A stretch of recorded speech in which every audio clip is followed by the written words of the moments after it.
Hi friends, అందరికీ నమస్తే. అందరు ఎలా ఉన్నారు? అందరు బాగుండాలి. మీ అందరితో పాటు మేమందరం కూడా చాలా చాలా బాగున్నామండి. అలాగే ఈరోజు రెసిపీ వచ్చేసి వంకాయ పచ్చి రొయ్యలు కర్రీ. ఇది చాలా బాగుంటుంది టేస్ట్. ఇది ఎలా తయారు చేయాలో ఈ వీడియోలో చూపిస్తాను.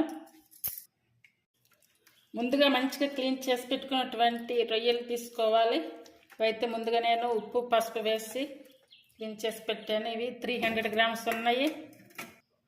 పావు స్పూన్ వరకు పసుపు, అలాగే ఒక హాఫ్ స్పూన్ సాల్ట్, అంటే సాల్ట్ కొంచెం తగ్గించి తీసుకుంటున్నాం. మళ్ళీ తర్వాత కర్రీలో వేసుకోవాలి కాబట్టి 1 స్పూన్ వరకు అల్లం వెల్లుల్లి పేస్ట్,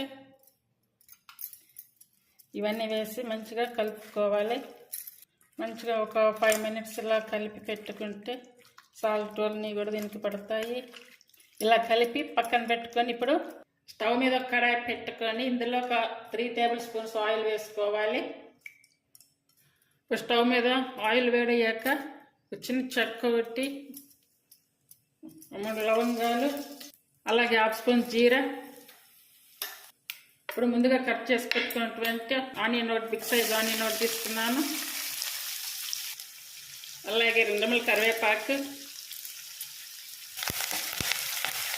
ఇదంతా కూడా మంచిగా వేయించుకోవాలి.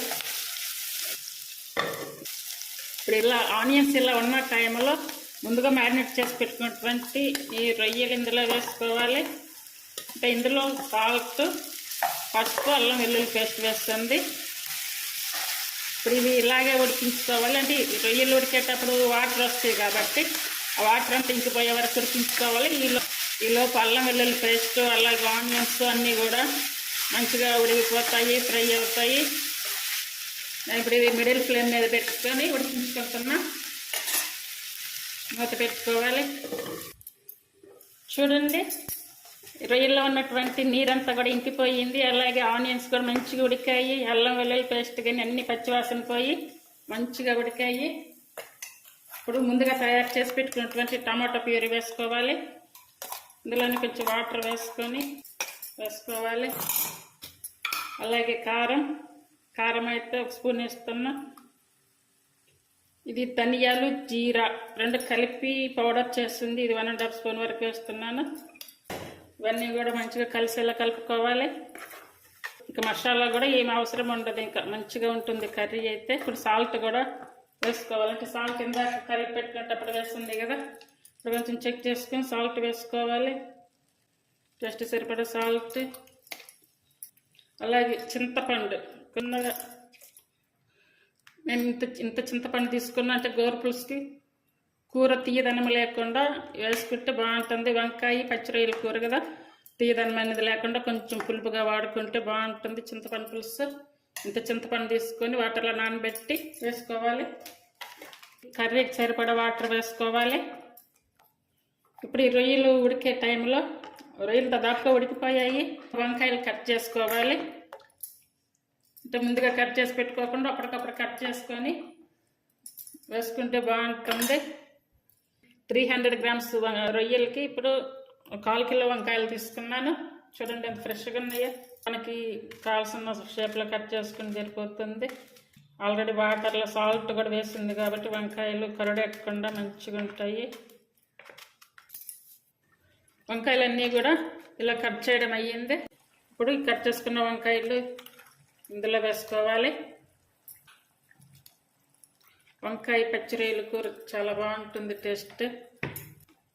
ఇప్పుడు వంకాయలు వేసాము కాబట్టి ఇప్పుడు ఒక 10 మినిట్స్ ఆన్ మిడిల్ ఫ్లేమ్కి మార్చుకుంటూ మధ్య మధ్యలో కలుపుకుంటూ ఉండాలి. మూత పెట్టి కర్రీ ఉడికించుకోవాలి. ఇప్పుడు కర్రీ అయితే దాదాపు దగ్గరకు వచ్చింది. ఇప్పుడు కట్ చేసుకున్నటువంటి పచ్చిమిర్చి చీలికలు, అలాగే కొత్తిమీర, పుదీనా ఇవి వేసుకున్న ఒక 5 మినిట్స్ సిమ్ మీద పెట్టుకొని ఉడికించుకోవాలి. చూడండి, కర్రీ అంతా కంప్లీట్గా దగ్గరకు వచ్చింది, రెడీ అయ్యింది. ఆయిల్ కూడా పైకి వచ్చింది. చూడండి, మంచిగా వంకాయ రొయ్యలు అన్నీ ఉడికిపోయాయి. మంచి గ్రేవీగా తయారయ్యింది. ఒక రైస్లోకి కాకుండా టిఫిన్స్ అయిన చపాతీ, రోటీ, పుల్కా, పూరి అన్నింటిలో కూడా చాలా చాలా బాగుంటుంది. ఇప్పుడు స్టవ్ ఆఫ్ వేసుకోవాలి. అది మాకు సపోర్ట్ చేస్తున్న మీకు అందరికి కూడా చాలా చాలా థ్యాంక్ యూ అండి. మసాలాలు కూడా లేకుండా చాలా తక్కువగా ఇంట్లో ఉన్న వాటితోనే ఈజీగా చేసుకునే విధంగా తయారు చేసి చూపించాను ఈ కర్రీని. కొత్త వాళ్ళు కానీ అందరు కూడా ఎవరైనా చేసుకోవచ్చు. చాలా ఈజీ రెసిపీ, అందరు తప్పనిసరిగా ట్రై చేయండి. చపాతీ వీటన్నిటికి కూడా చాలా బాగుంటుంది ఈ కర్రీ.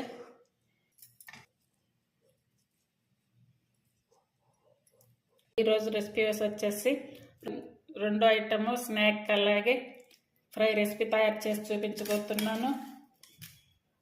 స్నాక్గా తినవచ్చు, అలాగే సైడ్ డిష్గా తినవచ్చు. చాలా టేస్టీగా ఉంటుంది. 300 గ్రామ్స్ రొయ్యలు తీసుకొని పసుపు సాల్ట్ వేసి మంచిగా క్లీన్ చేసి పెట్టుకున్నాను. పైన ఇక్కడ బ్లాక్ వస్తుంది కదా, ఆ బ్లాక్ కూడా అంతా కట్ చేసుకొని తీసుకోవాలి. ఒకవేళ మనం తీసుకోవచ్చు, లేదనుకుంటే బయట మార్కెట్లో కూడా తెప్పించుకొచ్చుకుంటూ సరిపోతుంది. ఇప్పుడు స్టవ్ మీద ఒక కడాయి పెట్టుకోవాలి. ఇలా క్లీన్ చేసుకున్నటువంటి ఈ రొయ్యలన్నీ కూడా ఇందులో వేసుకోవాలి. ఇప్పుడు 1 టేబుల్ స్పూన్ ఆయిల్ వేసుకోవాలి. అలాగే కొంచెం సాల్ట్ కూడా వేసుకోవాలి. పావులో సగం పసుపు వేసుకోవాలి. ఇవన్నీ కూడా ఇప్పుడు మిడిల్ ఫ్లేమ్ మీద కానీ సిమ్ మీద కానీ పెట్టుకొని ఇందులో వచ్చే వాటర్ అంతా కూడా పోయే వరకు ఇవి ఉడికించుకోవాలి. అంటే ఇందులో వాటర్ వస్తాయి కదా, ఆ వాటర్ అంతా ఇంకే వరకు ఉడికించుకోవాలి. నేను మిడిల్ ఫ్లేమ్ మీద పెట్టి ఉడికిస్తున్నాను. ఇప్పుడు ఈ వాటర్ అంతా ఇంకిపోయే వరకు ఉడికించుకోవాలి. చూడండి, ఇలా ఫ్రై చేసుకోవాలి. వాటర్ అంతా కూడా పోయింది. ఇప్పుడు వీటిని తీసేసి పక్కన ప్లేట్లో పెట్టుకోవాలి. ఇప్పుడు మళ్ళీ ఇదే కడాయి పెట్టుకొని ఇప్పుడు 2 టేబుల్ స్పూన్ల వరకు ఆయిల్ వేసుకోవాలి. 2 టేబుల్ స్పూన్లు అంటే మనం తీసుకున్న రొయ్యలను బట్టి వేసుకోవాలి. ఇప్పుడు ఆయిల్ వేడయ్యాక ఇప్పుడు సన్నగా కట్ చేసుకున్న ఆనియన్స్ వేసుకోవాలి. ఇప్పుడు కంప్లీట్గా సిమ్ మీద పెట్టుకోవాలి ఫ్లేమ్. ఇవి మెత్తగా ఉడికించకుండా 60% మాత్రమే ఉడికించుకోవాలి. ఉల్లిపాయలు ఇలా సగం బాగా వేయించుకున్నాక 1/2 స్పూన్ ధనియా పౌడర్, 1/2 స్పూన్ జీరా అంతా వేసి కలుపుకోవాలి. అలాగే టేస్టీ సరిపడా సాల్ట్ ఆల్రెడీ రొయ్యలు వేయించేటప్పుడు వేస్తున్నాము, కొంచెం గమనించుకొని చెక్ చేసుకొని వేసుకోవాలి. ఇప్పుడు ఒక 1/2 స్పూన్ కారం, 1 స్పూన్ టమాటో సాస్ వేసుకోవాలి. ఒకే 1 స్పూన్ ఎక్స్ట్రా వర్క్.